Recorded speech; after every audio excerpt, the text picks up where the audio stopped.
I'm Sue Bruzewitz, and I'd like to share a story with you. I moved here in 1996 to hike in the mountains. It was after my daughters were up and out of the house, and I was ready for a change. Not long after that, one of my sisters moved to Longmont also, and we hiked together quite a bit. About 9 years went by, and I still hadn't hiked a 14er, and I decided I really, really wanted to do this. So we picked Mount Chabonneau, which is a beautiful 14er down near Buena Vista. And we started out early one morning on the trail. It was a gorgeous day, but we were hiking slowly, more slowly than I really would wish. And time passed, and I could see some clouds beginning to move in a little bit in the skies. We got up just above the tree line, and sure enough, my sister Linda said, "That's as far as I want to hike. I'm going to sit here on this rock and wait for you." And I said, "Well, I still have a ways to go." She said, "That's just fine. I'll be here when you get back." The trail itself kind of disappeared, but there were cairns set up, which, of course, many of you know are just the little piles of rocks that mark the way. I got to the top, and there were a couple of girls at the top, and they were all excited, and we exchanged greetings, and they started down, and I stood at the top. Looked at my watch at that point, and it was now about 1 o'clock in the afternoon, and the clouds were moving in, and I thought, oh dear, I'm here a little bit late. I looked around, and I couldn't see the cairns, but I knew I needed to start down, and so I picked the way that seemed most likely, and I began climbing down. It wasn't long before I realized that I was not the way I had come up, that this was a different way, and that it was very steep and very rocky, needless to say.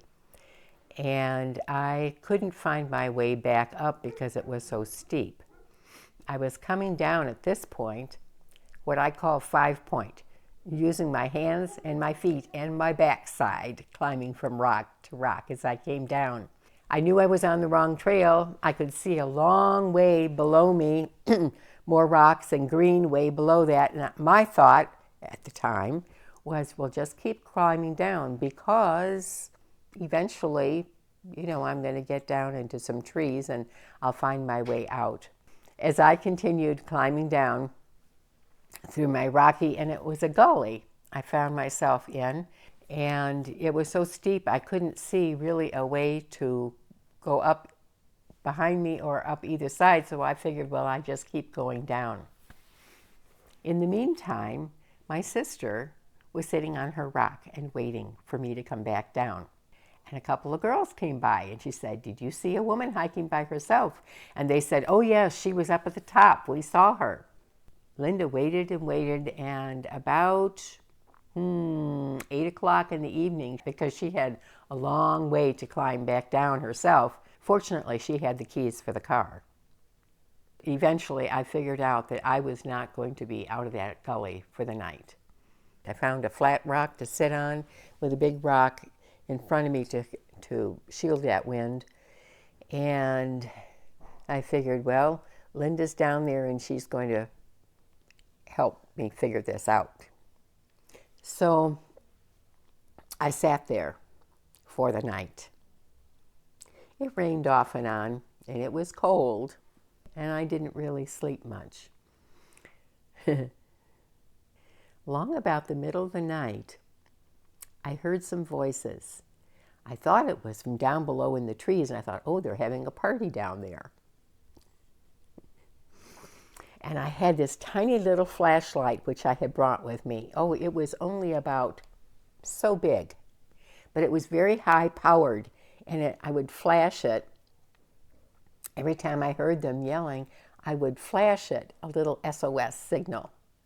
Several hours later, somewhere down along in the middle of the night, I heard voices that sounded more like they were up above me, beside me. And again, they were yelling. And again, it didn't really occur to me to yell back to them. Why? I don't know. Maybe a little bit disoriented at that point. So in the meantime, of course, my sister had gone on down back to the trailhead and taken the car and driven back to our motel they were staying in Salida.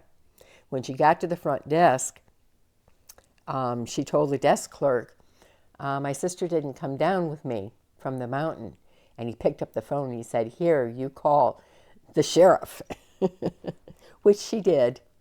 And the lovely Chaffee County Search and Rescue started their work. Bless their hearts. They were out, a lot of them, all night long. In the morning when it got light, I started down again, climbing 5 Point. And a couple of hours later, I heard voices and a whistle up behind me in the gulch. And I thought, oh, there are people coming for me. They finally caught up with me. It was an ER doc and a trail runner who did it for fun. We started hiking down together a little bit, and then they said, now, the hills on either side of us, the sides of the gully are getting lower. Do you think you can climb up the side of that gully? And I thought, okay. We climbed up over the side of the gully, and then they said, good, now we need to get up to that ridge up there. It's about 1,000 foot of elevation gain. And I thought, I don't know if I can do that. But we started up. It took me about 3 hours to climb that 1,000 feet back up to that ridge. And they said, now we're at a point just above where you left your sister the other day. Now we just need to go back down the trail. In the meantime, my sister, the night before, had called my daughter, Kelly, and Kelly decided she needed to drive down and be there for whatever the search and rescue team was going to find. So Kelly was there in the morning when I finally got back down to the trailhead. We found out that there were a total of 25 people who had been involved in looking for one person. They did tell me on the way down, the two gentlemen who were walking with me pointed out a dark area in another gully that we passed and said, we thought that might be you when we first started hunting for you. We were afraid it might be because it didn't move. But fortunately, it was not. The people who hiked down with me told me that the place I chose to climb down through was called McCoy Gulch.